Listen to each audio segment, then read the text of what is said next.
Hablemos claro con el doctor Víctor Sánchez Villagra. Él es abogado, fue presidente del Partido Revolucionario Federalista en 2 ocasiones, fue candidato a vicepresidente, fue senador, ¿sí? Y ejerciste la docencia también. Maestro normal. Víctor, maestro normal, ¿sí? Mi Una princip- larga trayectoria en política, un crítico de temas sociales y políticos de primer nivel. Y hoy vamos a abordar un tema demasiado sensible para los paraguayos.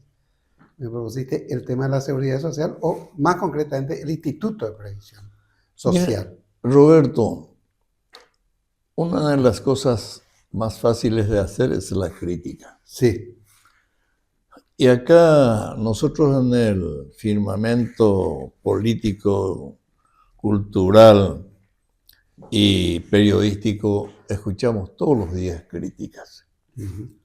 Pero no escuchamos cuál es la solución que damos a esas críticas. cierto, Y en este programa hemos propendido siempre a eso. exacto. Busquemos la solución a los problemas que se plantean. Y vamos a tocar varios temas, entre los cuales, tú dijiste ahora, el tema de IPS. Sí, La Constitución Nacional habla de que la gente humilde tiene que ser protegida por el Estado. La Iglesia también, tanto la católica como la cristiana, habla de la necesidad de proteger a los más necesitados. Y esto que está ocurriendo en el Instituto de Previsión Social es una calamidad. No se puede permitir de que los directores anteriores de Previsión Social no vayan a rendir cuentas ante la justicia ordinaria. Esto que se está encontrando en estos momentos es una barbaridad. Es un juego a la clase asegurada de la República. Y los asegurados son generalmente personales de poca, económicamente poco solventes. Son obreros, son maestros. Y que se les haya jugado, porque hasta este momento no tienen lugar para ser atendidos por los médicos. No tienen forma de que si tienen un problema de salud grave sean intervenidos quirúrgicamente. Y ahora estamos viendo, con las investigaciones que se están realizando en estos momentos, los materiales que se compraron en forma totalmente estúpida. No se usaron. Los instrumentales médicos están tirados a la intemperie.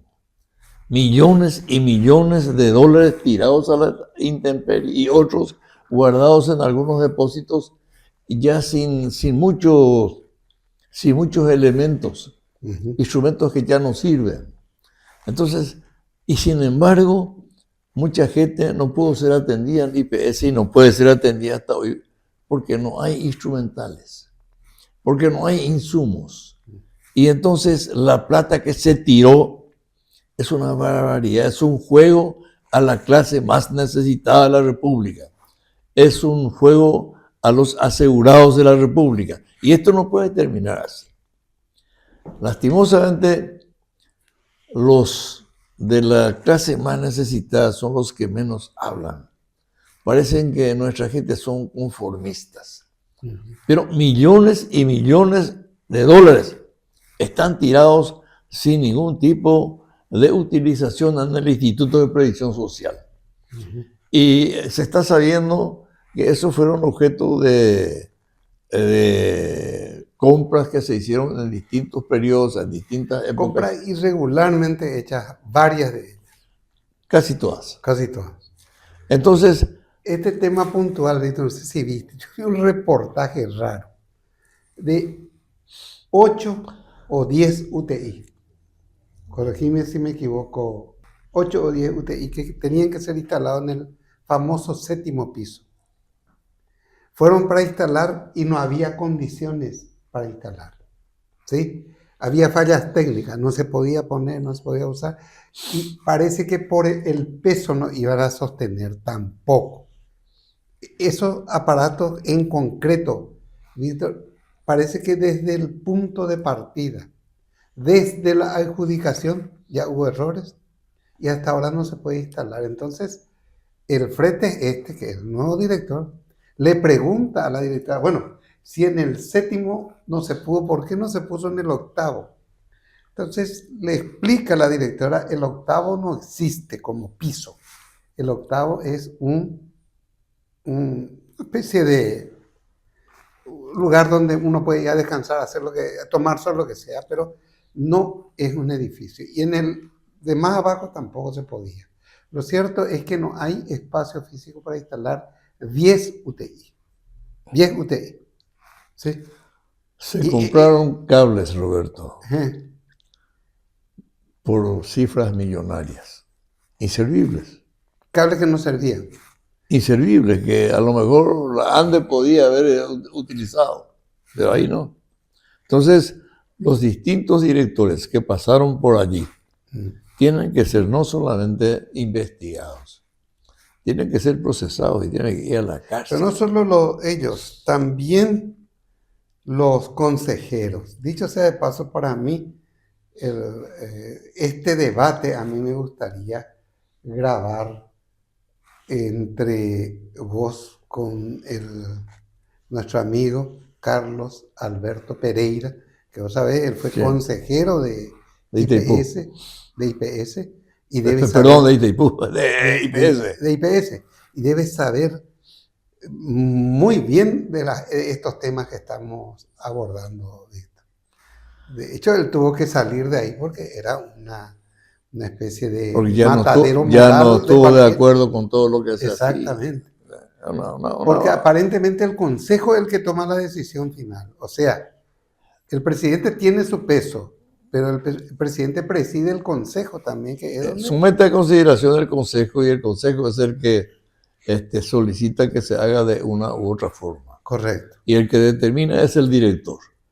Son corresponsables. Corresponsables, por eso. El director y los miembros del consejo. Y caramba, no puede ser, Roberto. Tenemos que poner un punto final a una situación como esta. Pero ¿y cómo se podría poner, Víctor? Partiendo más, yo conozco el nuevo edificio del IPS también, no sé si vos conoces. Sí, conozco. El que se hizo al lado del tan grande, sí. ¿no? Y creo que era exclusivamente para maternidad, no recuerdo, pero llevábamos con Carmen, en la época de la pandemia, dulcecitos para las enfermeras, unos chocolatecitos, que ellas pedían y yo les decía, me parecía buena idea proveerles, ¿verdad? Ahora, en el 2020 eso, sí, hace poco. Hace poco. Y teniendo tantos recursos y existiendo, digamos, tan buenos constructores en el país, ¿cómo podés tener 10 UTIs que no se pueden instalar porque no hay edificación aplicable para, o qué error concreto? Me gustaría que Carlos Alberto, que conoce... Y se compró sin ver las posibilidades de su uso. Es una negligencia. Y esa negligencia tiene su responsabilidad, su culpabilidad. Claro. Entonces los directores que salieron de IPS salieron con una enormidad de dinero en sus bolsillos. Y esto no puede continuar así. Ese dinero que indebidamente fue a los bolsillos de consejeros y de directores tienen que ser reincorporados al Instituto de Previsión Social para beneficio de los asegurados. Y decime una cosa ahorita, ¿qué responsabilidad tiene el Estado con respecto al IPS?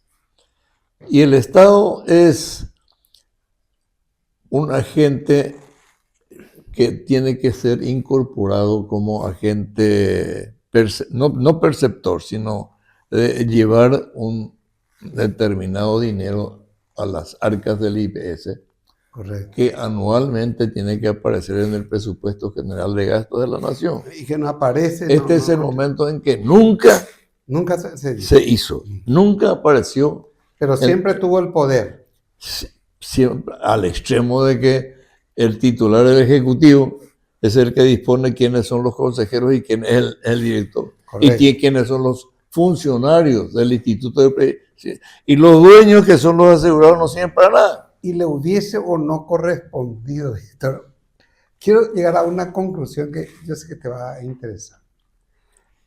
Le hubiese o no correspondido a la Contraloría por el peso decisivo del Poder Ejecutivo en la gestión del IPS, auditar el IPS. Que nunca se auditó. Nunca se auditó.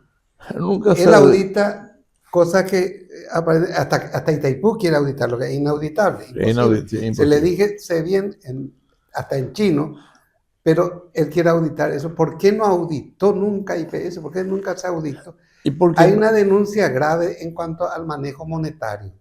Dice que el UENOVAM, como punto de partida en sus inicios, recibió 1.000 millones de guaraníes, casi, ¿no? De entrada del IPS. Y ese que es el que tiene más recursos del IPS irregularmente. Bueno, a mí me interesa más, Roberto, los asegurados. La falta de atención a los asegurados. Pero y los asegurados son los dueños del Instituto de Previsión Social. Debiera haber sido así. Infelizmente, la experiencia que tenemos es que las instituciones que se encargan de dar protección a la clase trabajadora y más humilde del país nunca fue protegida. Al extremo que se creó un banco, el de trabajadores, para beneficiar a los trabajadores de la República. ¿Y qué se hizo? Se tragó toda la plata a los directivos del banco. Entonces... Pero vos me habías dicho que el director mismo no... Me consta, ahí ¿verdad? hubo un periódico que se lanzó con todo contra uno de los últimos directores del Banco de Trabajadores. Entonces, al margen un poco. Sí. Que fue Cataldi. Edgar Cataldi. Edgar Cataldi. Y Edgar Cataldi murió en la insolvencia total, lo que significa, lo que demuestra que no robó un solo peso. Claro. Murió en la insolvencia total en Posadas. Yo tengo mis amigos que son Villalba Cataldi y Bobadilla Cataldi, claro, que le enviaban dinero cada mes a Posadas a Cataldi, que supuestamente fue el que llevó toda la plata del Banco de Trabajadores. Y no era cierto. Y evidentemente no era cierto, porque de haber llevado, aunque sea un peso, hubiera tenido por lo menos para pagar su alquiler. No tenía nada. No tenía para comer. Eso es comprobable. Y eso se puede ver con personas que están en San Lorenzo, porque Cataldi era de San Lorenzo, hijo de Virgilio Cataldi. Pero, o sea, otras gentes se encargaron de dilapidar todo el dinero del Banco de Trabajadores y de llevar todo el dinero. Pero hay muchos bancos que, caramba... ¿Y sabes por qué a mí me preocupa el lado financiero, Víctor? Y teníamos que hablar. Hay dos personas que estuvieron ahí y creo que tenemos que invitarlos a un debate tal vez inclusive más amplio. Pedro Ferreira, que llegó a ser considerado uno de los mejores directores. Muy bueno según ¿sí? Todos. Según todos. Y el otro es Carlos Alberto Pereira, que yo creo que conoce muchísimo y tenía proyectos importante en el área financiera, porque ahora hablan no del trabajador activo, del trabajador del asegurado ya jubilado, que no habría plata, habría que hacer préstamos para cubrir dentro de poco los haberes jubilatorios, dicen. La mala administración de IPS es de tal magnitud que, teniendo tantos bienes, por valores millonarios. Sí, multimillonarios. Acá en Asunción tiene cualquier cantidad de inmuebles. Del Hotel Guaraní se dice que era del IPS. Que no le reporta un solo peso al IPS. Y el Hotel Casino San Bernardino, ¿te acuerdas? Sí. Y el otro edificio gigantesco que también ahora está medio en quiebra. Todo eso era del IPS. Y tiene propiedades en todas partes. Inmuebles en el Chaco tiene, y está dando en arrendamiento por cifras ínfimas. Sí. prácticamente regalada. Nuestro Banco Central se erigió en terreno del IPS, de propiedad del IPS, y lo que está enfrente, como todo eso es del IPS. O sea, no puede ser que se declare en quiebra una institución que es propietaria de tanto dinero que se originó, salió del bolsillo de los trabajadores y de los patrones del Paraguay, que realmente fueron los únicos que contribuyeron. Pues el Estado nunca contribuyó, pero Este es un siempre asunto que manejó. tenemos que exigir que se trate con seriedad y Sí. se investigue con seriedad, con honestidad y con objetividad. ¿Desde qué año vos decís? Desde siempre. Pues sí, porque en la época de Stroessner no había quejas así del IPS. Yo no recuerdo haber que es más, yo creo que los mejores profesionales del país trabajaron en el IPS en la época de Stroessner. Bueno, yo no quiero hablar de un dictador que se encargó yo de sé. creer de que este país era No te de digo él, nomás, ahora pero ocurre que al amigo Marcos se le ocurrió liberar el estudio de ciencias médicas, ciencia que tiene que ver con la vida humana, ¿verdad? Y en el IPS tuvimos errores de quitarle la pierna equivocada a un señor, a una mujer le quitaron el seno equivocado, le quitaron los dos, ¿verdad? Pues ya tenía los cánceres, dicen los tipos, a otra le inyectaron. Y hace poco me enteré que una persona, un señor, estaba siendo llevado y en la puerta del UTI los familiares le empujaron a los médicos y le dijeron, él no tiene por qué operarse, a corazón abierto le iban a operar, ¿no? Supuestamente eso estaba ya fijado y... Bueno, eso es la parte de la salud que dijimos ya varias veces. Nunca estuvo tan mal el tema de la atención a la salud de todos los paraguayos como ahora.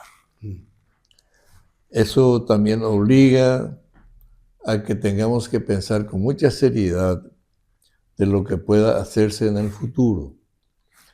No sectarizar el tema de la salud pública y tratar de buscar armónicamente que juntos podamos encontrar una solución que pueda facilitar la solución a este grave problema que afecta mayoritariamente a la clase trabajadora y a la clase humilde de la República.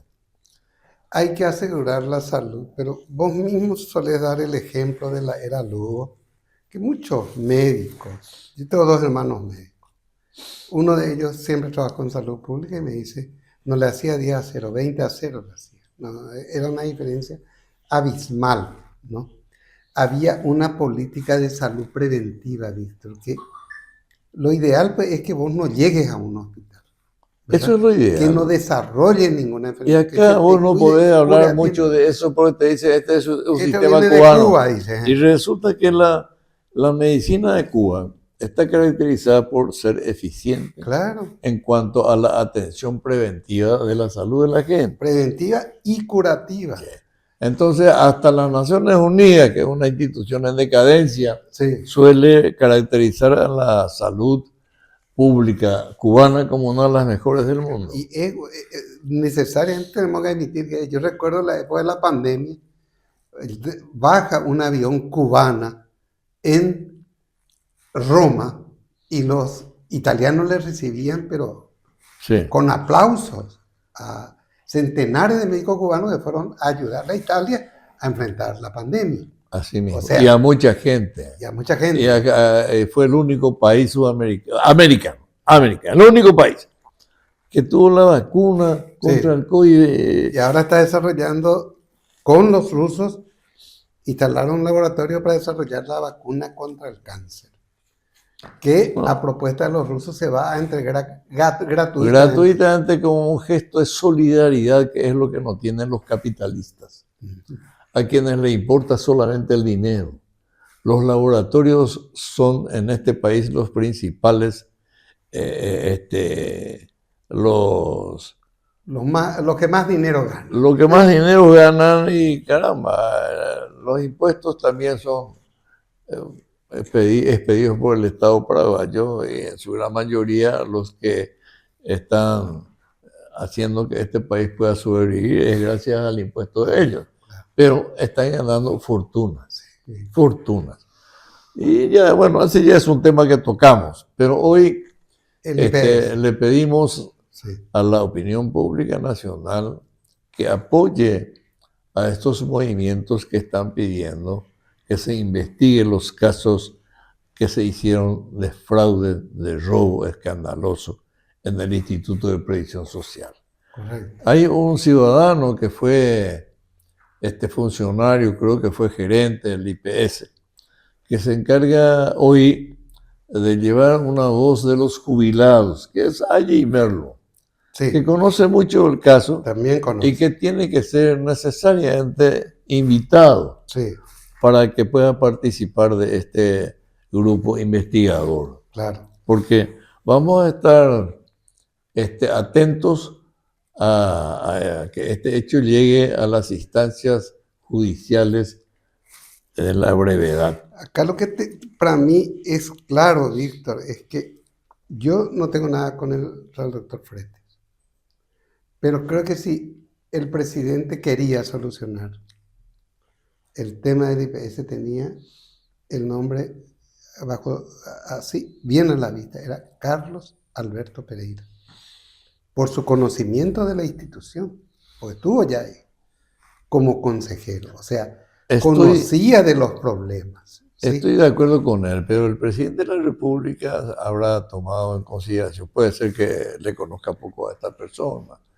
Y yo no lo conozco al que es actualmente director de IPS, pero tiene alforjas llenas de hechos positivos Sí.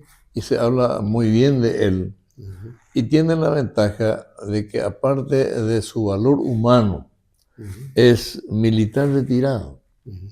Y entonces aprendió allí la disciplina y disciplinadamente está realizando un trabajo que para mí es interesante. No, pues yo no digo que no deja de ser interesante. Yo nomás creo que los diagnósticos tienen que ser acompañados de soluciones y daba siempre el ejemplo de lo de Prieto. ¿Verdad? Prieto entró después de derrotarle al grupo Zacarías, pero no se dedicó a denunciarle ni a perseguirle a los Zacarías. Se dedicó a trabajar, a hacer lo que no hacían los Zacarías, a solucionar los problemas. Este tema del paciente que te estoy contando fue de la semana pasada. Me contaban personas que fueron afectadas indirectamente. Era un familiar de ellos el que estaba por ser, estaba siendo llevado a un quirófano, sin, innecesariamente, ¿verdad? Bueno, no es bueno saltar de un tema a otro tema sin profundizar y sin culminar Sí. el examen de eso. Pero tocaste uno que me atreve, me obliga a hablar de él. Sí. La ciudad de Asunción está calamitosamente mal. Sí. Nunca habrá estado tan mal como hoy. Y resulta que el intendente es un tal Bello, Sí. que fue electo por la Junta Municipal. Correcto. El intendente tenía que haber sido electo por el presidente de la República y no pudo haber sido otro sino este que fue interventor, a quien le trajimos nosotros acá. Sí, Carlos Alberto. Carlos Alberto. Carlos Alberto Pereira. Pereira. De haber sido Carlos Pereira el intendente municipal, aunque sea para terminar el mandato del otro que se fue, hubiéramos tenido otra cosa en la municipalidad. Totalmente. Ahora tenemos cada día más y más quejas de la municipalidad. Y a este ritmo, creo que los que van a la municipalidad para pago de impuestos o para realizar algunos trámites no tienen ya un lugar físico para pararse porque hay 10.000 funcionarios municipales que acaparan todo, ya no hay sillas en la municipalidad. Sí. Para tantos empleados y mucho menos para la gente que va para pagar su impuesto. Claro. Entonces, las situaciones que se dan son de tanta gravedad, Roberto, que exigen cambios sustanciales. Hace falta. Y las instituciones tienen que ser tocadas para mejorarlas. Y una de las instituciones que dijimos 100 veces, y lo único que dijimos, que debe reformarse inmediatamente por las falencias que se tienen, y porque la gente aprovecha estas falencias para llenarse sus bolsillos, es la Constitución Nacional. Ujú. Eso hay que tocar. Y probablemente hay que tocar a fondo. Y es urgente. Inclusive, nuestro amigo también, César Adario, hijo, escribió una serie de artículos hablando de candados constitucionales para evitar los déficits. Pero ocurre que para aplicar lo que él llama candados constitucionales, hay que establecerlo en la Constitución, que no están establecidos. Y habla de 10 candados, más o menos, ¿sí? O sea, de 10 artículos que deberían obligar al sector público a manejar de X manera, a no cederse de tal manera, todo ese tipo de cosas. O sea, la reforma constitucional es una necesidad para arreglar muchísimas cosas en el país. Me gustaría... Y probablemente también este tema del IPS. Se habla de un cambio de contralor también. Ojalá que se produzca ese cambio. No va por allí, Roberto. Tuvimos... Mira, yo fui parlamentario alguna vez. Y cuando yo presenté la candidatura en una situación como esta, para Contralor de la República, una persona honorable, que no iba a tocar un solo peso, pero iba a hacer justicia. El doctor Joaquín Granada. Y los liberales le propusieron a Frete Ventre. Ganó lejos Frete Ventre, perdió mi candidato. En ese sentido, y Frete Ventre vino esposado por haber... En ese sentido, yo creo que los liberales cometieron muchos errores, sobre todo en los primeros años de la... Siguen haciendo, siguen cometiendo. Siguen cometiendo. A otra persona a la que yo creo que le jodieron contra nosotros, contra todo el país, fue el no haberle nombrado defensor del pueblo al profesor Res, ¿verdad? Era impensable hablar de otra persona y los liberales llevaron a otra. Exactamente. Sí. Eso fue en mi época. Fue en tu época. En mi época, y se lo llevó a otra persona. Y el doctor... Y el profesor Red, Luis Alfonso Red, tenía que haber sido, aunque sea premiado con un cargo como ese, porque había dado toda su vida luchando por eso. La injusticia que se comete. Bueno, cometieron muchos errores administrativos. ¿Por qué este tema no dejamos hasta acá y vamos a incorporarnos a otro? Perfecto. Vamos a hacer una breve pausa para ir todavía en este programa, en otro episodio, vamos a hablar de qué temas querés abordar.